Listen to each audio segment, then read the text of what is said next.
Genèse 18, la visite divine et l'intercession d'Abraham.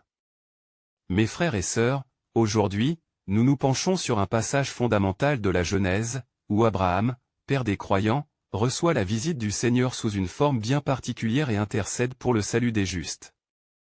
L'apparition du Seigneur à Abraham. Le chapitre s'ouvre sur une scène paisible et mystérieuse. Abraham est assis à l'entrée de sa tente, dans la chaleur du jour, à Mamré. Soudain, il lève les yeux et aperçoit 3 hommes qui se tiennent devant lui. Sans hésitation, il court à leur rencontre et se prosterne jusqu'à terre. Ce geste témoigne de l'hospitalité sacrée et du respect d'Abraham, mais aussi de son intuition spirituelle. Il presse que ses visiteurs ne sont pas de simples hommes.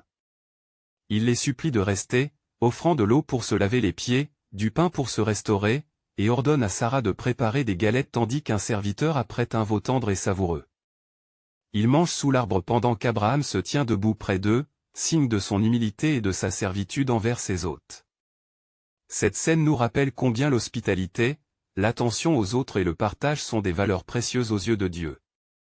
L'annonce d'un fils pour Sarah.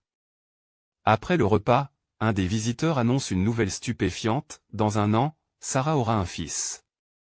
Sarah, cachée dans la tente, entend ces paroles et se met à rire intérieurement. Comment pourrait-elle enfanter, elle qui est avancée en âge et dont son mari est vieux? Mais le Seigneur lui pose une question cruciale: a-t-il rien qui soit étonnant de la part de l'Éternel? Cette interrogation dépasse le seul cadre de l'histoire d'Abraham et Sarah. Elle nous rappelle que Dieu agit au-delà des limites humaines. Il accomplit ses promesses, même quand tout semble impossible. Pris de crainte, Sarah nie avoir ri, mais Dieu lui répond avec bienveillance: non, tu as ri. Ce bref échange met en lumière notre humanité. Parfois, nous doutons, nous cachons nos émotions, mais Dieu connaît nos cœurs mieux que nous-mêmes. L'annonce de la destruction de Sodome et Gomorrhe. Après cette visite et cette annonce, les visiteurs se lèvent et se dirigent vers Sodome. Abraham les accompagne un moment et le Seigneur se confie à lui: cacherai-je à Abraham ce que je vais faire?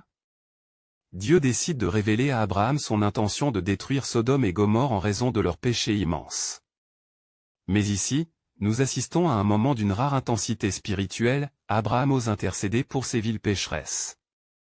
Il s'approche humblement et dit: ferais-tu périr le juste avec le méchant?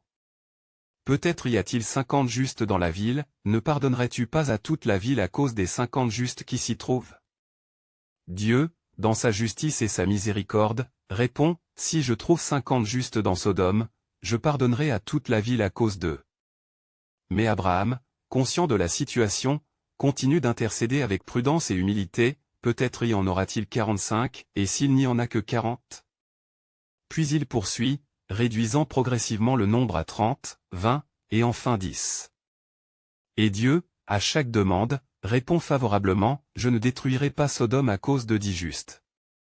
Cet échange révèle un aspect fondamental de notre foi: Dieu écoute les prières des justes.